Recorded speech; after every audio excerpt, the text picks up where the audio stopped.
In 1950, the average American house cost $7,400, and it came with a full yard, real wood floors, and neighbors who knew your name. Today, that wouldn't cover a down payment on a used shed.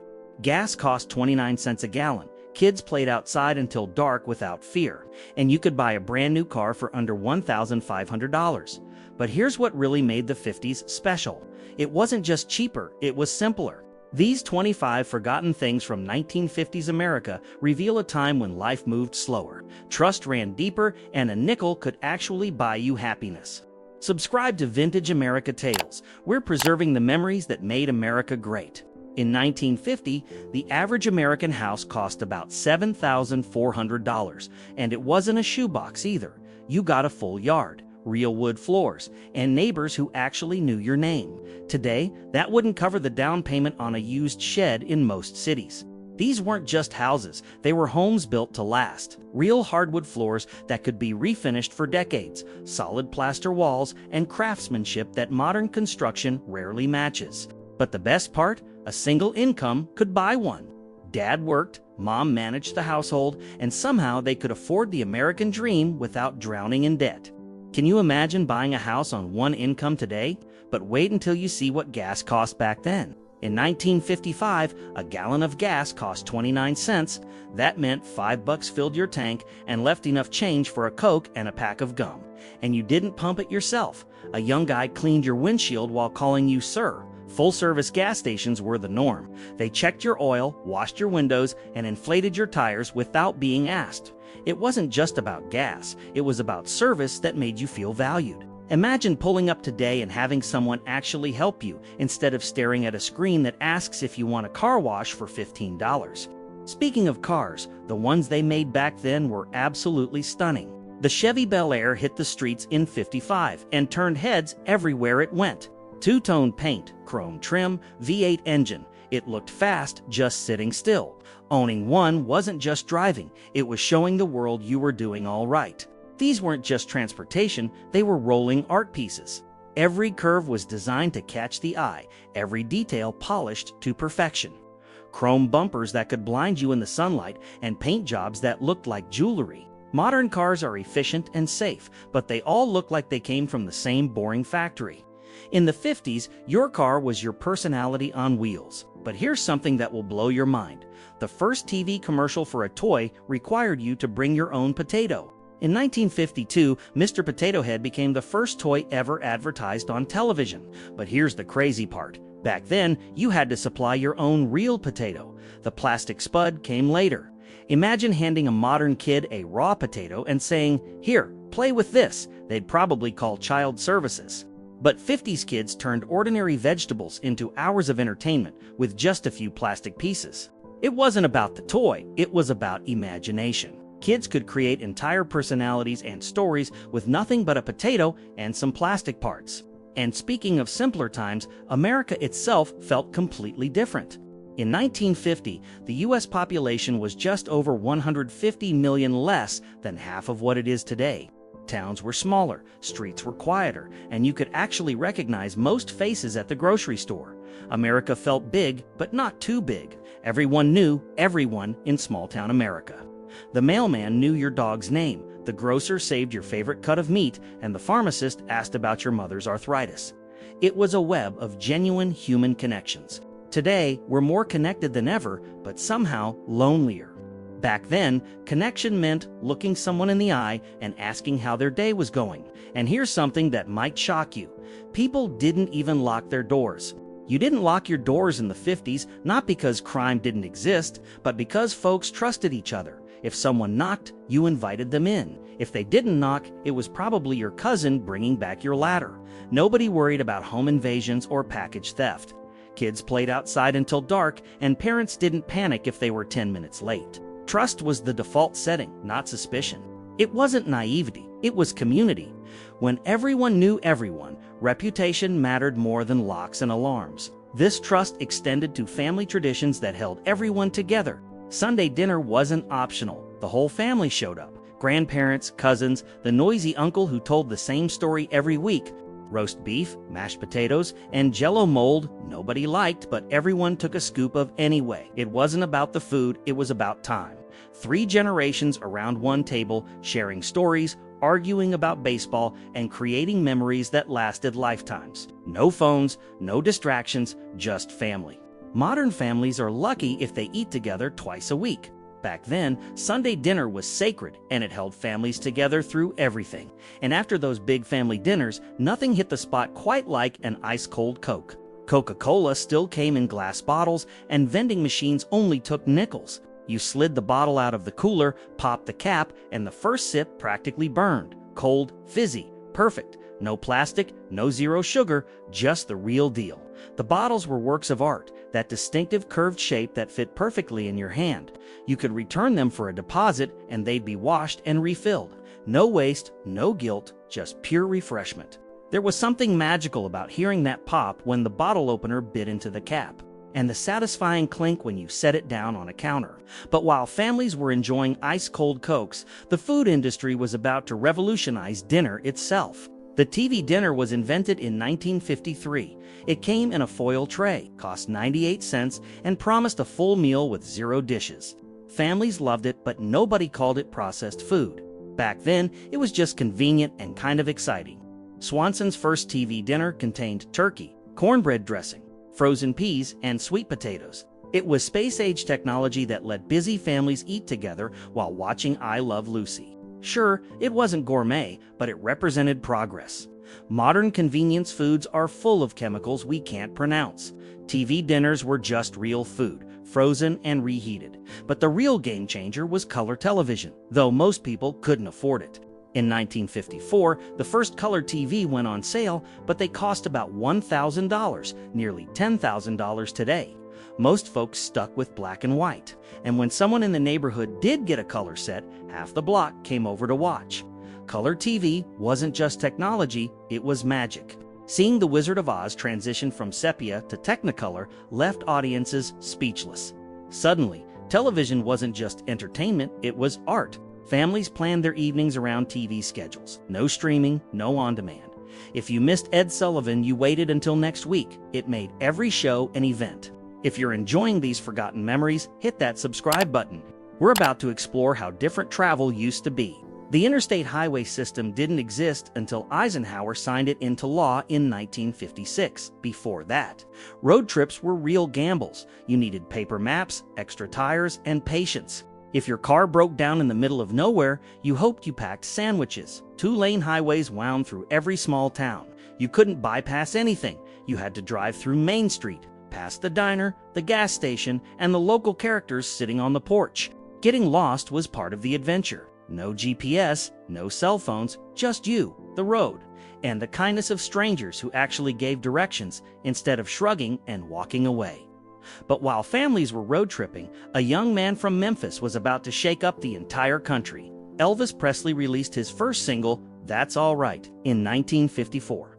Some folks thought his dancing was scandalous, too much hip, not enough gospel. But for teenagers, he was electric. He didn't just sing, he shook up the whole country one vinyl record at a time. Parents panicked, preachers warned against him, and teenagers cranked the volume louder. Elvis represented rebellion, sexuality, and youth culture, breaking free from their parents' expectations. He wasn't just a singer, he was a cultural earthquake that split America into before Elvis and after Elvis. And somehow, that hip-shaking kid from Memphis changed everything. While Elvis was revolutionizing music, something much quieter was revolutionizing breakfast. Milk came in glass bottles delivered to your front step by the milkman in the early morning. You heard the clink of bottles and knew the day was starting. If you were lucky, Mom let you peel the little paper lid off before breakfast. The milkman knew your family's routine. He'd leave extra on Sundays, skip deliveries when you were on vacation, and sometimes left a note asking about your sick grandmother. It was personal service that built relationships. Glass bottles were returned, washed, and reused. No plastic waste, no environmental guilt, just a simple system that worked for everyone and created zero waste. And when kids weren't helping with milk bottles, they were playing with the ultimate childhood vehicle. Every kid had a red radio flyer wagon or wanted one. It hauled everything, toys, pets, groceries, siblings, whatever. When it rained, you flipped it over and turned it into a pirate ship, a fort, or a turtle shell. Imagination was the only upgrade needed. These weren't just toys, they were vehicles of adventure. Kids used them to explore neighborhoods, deliver newspapers, and transport treasures found in vacant lots and creek beds. Built from real steel and wood, they lasted for decades. Parents passed them down to their children, who passed them to their children. One wagon could serve 3 generations of adventures. But here's what might surprise you. Most families managed just fine with much less than we think we need. The average American family had 1 car, 1 TV, and 1 bathroom, and somehow everyone made it work. Siblings fought over the TV dial, and taking turns wasn't optional. It was just part of growing up. Families learned to cooperate out of necessity. You shared, you waited your turn, and you didn't complain because everyone was in the same boat. It built character and taught patience. Modern families have multiple cars, TVs in every room, and bathrooms for each bedroom. We gained convenience but lost the cooperation skills that made families work as teams. And amazingly, families thrived on much less money than we think possible today. The average annual salary in 1950 was around $3,200, and that actually went a long way. You could buy a home, raise a family, and still have a vacation once a year, even if it was just to grandma's place. A single income supported entire families comfortably. Dad worked 40 hours, came home to dinner, and weekends were for family. No side hustles, no gig economy, just one job that paid enough to live. Today's families need 2 incomes just to afford what one income bought in 1950. Progress gave us technology but took away financial security and family time. Even school was different, and lunch ladies didn't mess around. School lunches in the 50s weren't pizza pockets and chocolate milk. You got meatloaf, peas, a scoop of mashed potatoes, and a tiny carton of milk. And you ate it without complaining because the lunch lady looked like she bench-pressed sacks of flour for fun. Cafeteria workers were respected authority figures who didn't tolerate nonsense. They served real food made from scratch in school kitchens, not processed meals shipped from factories. Kids learned to eat what was served and be grateful for it. Picky eating wasn't accommodated. You ate your vegetables or you stayed hungry. It was tough love that taught appreciation. And speaking of building character, getting good TV reception was a family engineering project. In the early 1950s, television antennas popped up on rooftops across the country. Families climbed onto garages with wrenches and prayers, trying to aim them just right. One turn too far got you static. Just right got you crystal clear. I Love Lucy. Getting good reception was a family project. Dad climbed the roof, Mom watched the TV, and kids yelled instructions from the yard. It was dangerous, frustrating, and somehow brought families together. No cable bills, no streaming subscriptions, just one antenna that, if positioned correctly, brought the world into your living room for free. But when you needed groceries, you didn't drive to a megamart. You walked to the corner store. If your mom needed bread in the 1950s, she didn't check an app. She sent you to the corner grocery store. These were small neighborhood businesses where everyone knew your name. You handed the clerk $1, got bread, milk, and change back. The grocer knew your family's preferences, saved the best cuts of meat for regular customers, and let kids buy penny candy on credit until allowance day. It was personal service that built community connections. Shopping was social. You caught up on neighborhood news, heard about who was sick, and learned about the church potluck while buying groceries. Commerce and community were inseparable. Comment below if you remember corner grocery stores. And wait until you see how different TVs used to be. In 1950, most TVs had screens the size of dinner plates and weighed as much as small refrigerators. No remote, no pause button. If you wanted to change the channel, you had to get up, and Dad always made you do it. These weren't just electronics, they were furniture pieces.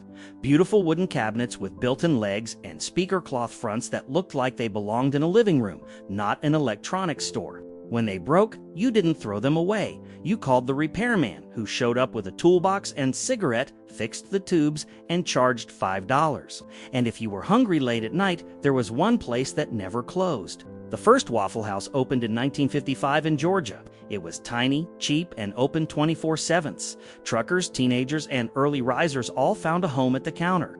It didn't matter who you were. If you liked waffles and coffee, you had a seat. The original menu was simple: waffles, eggs, coffee, and conversation. No complicated orders, no dietary restrictions, just good food, served fast by people who treated everyone like family. It represented American democracy in action, a place where a millionaire and a factory worker could sit side by side, eating the same food and talking about baseball. But the most amazing medical breakthrough was happening in operating rooms. In 1953, the first successful open-heart surgery using a heart-lung machine was performed. It sounded like science fiction, stopping the heart, fixing it, and starting it again. But it worked and changed what doctors believed was possible. Medicine was advancing at lightning speed. Polio vaccines, heart surgery, and antibiotics were saving lives that would have been lost just decades earlier. It felt like science was conquering death itself. Doctors made house calls with black bags, knew your family's medical history, and treated patients like people, not insurance claims. Healthcare was personal, affordable, and focused on healing. While doctors were saving lives, kids were creating art with the simplest materials. Sidewalk chalk wasn't bought in fancy packs. You made it with whatever white rock you could find. Driveways turned into racetracks, hopscotch grids, and masterpieces that washed away with the first summer rain. Nobody needed instructions, you just drew. Kids created entire worlds with nothing but chalk and imagination. Hopscotch courts, treasure maps, and artwork that turned sidewalks into galleries. Rain erased everything, so you started fresh the next day. It was temporary art that taught kids to create for the joy of creating, not for permanence or praise. Every sidewalk was a blank canvas waiting for young artists. And when neighbors went out of town, they didn't hire house sitters, they just trusted each other. House keys were shared with neighbors when going out of town. You gave yours to the Johnsons next door so they could feed the cat. No alarms, no cameras, just trust. And maybe a pie waiting on the counter when you got back. Neighbors looked out for each other without being asked. They collected mail, watered plants, and kept an eye on things because that's what neighbors did. Community was built on mutual trust and reciprocal kindness. Security systems were unnecessary when everyone on the block was your security system. People cared about their neighbors' well-being because they knew their neighbors cared about theirs. But here's what really defined childhood in the 50s. Kids actually played outside. Kids in the 1950s played outside with no phones, no tablets, no Wi-Fi, just stickball bikes, and coming home when the streetlights flickered on. You knew every kid on your block, and somehow nobody ever got bored. Summer days lasted forever when filled with bike races, tree climbing, and games that required nothing but imagination. Kids created their own entertainment and learned to be resourceful, creative, and independent. Parents didn't schedule playdates or worry about stranger danger. Kids roamed freely, made their own friends, and learned social skills through trial and error, not structured activities. These 25 forgotten things from 1950s America reveal a shocking truth. We didn't just lose stuff, we lost a way of life. Kids were happier with a potato and plastic pieces than today's kids are with $500 gaming systems. Families thrived on $3,200 a year while we struggle with six-figure incomes. The 50s had something we desperately need back. They understood that the best things in life can't be downloaded or delivered. They can only be shared and remembered. So here's my question. If you could bring back just one thing from this list, what would it be? The trust that let you leave doors unlocked, kids playing outside until dark. Tell me in the comments. And if these stories make you nostalgic for when America was simpler and kinder, subscribe to Vintage America Tales, because somebody needs to remember these incredible memories before they're lost forever.